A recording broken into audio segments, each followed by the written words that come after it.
பெரிய பெரிய கண்டங்கள்ல இருந்தெல்லாம் தப்பிச்சு வந்தவன்டா நீ. இந்த முண்டங்களையா பார்த்து பயப்படுற? மனசுதான் காரணம் எல்லாத்துக்கும். மனச ஒரு நிலப்படுத்து, எல்லாம் சரியாயிடும்.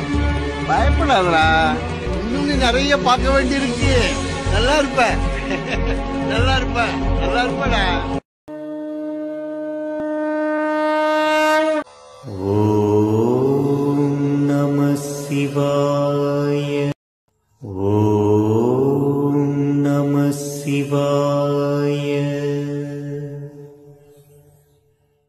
ஓம் நம சிவாய.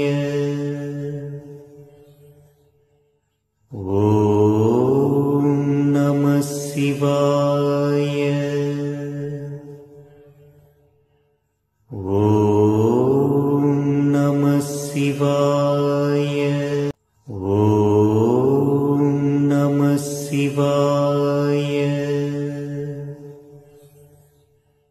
ஓம் நம சிவாய. ஓம் நம சிவாய.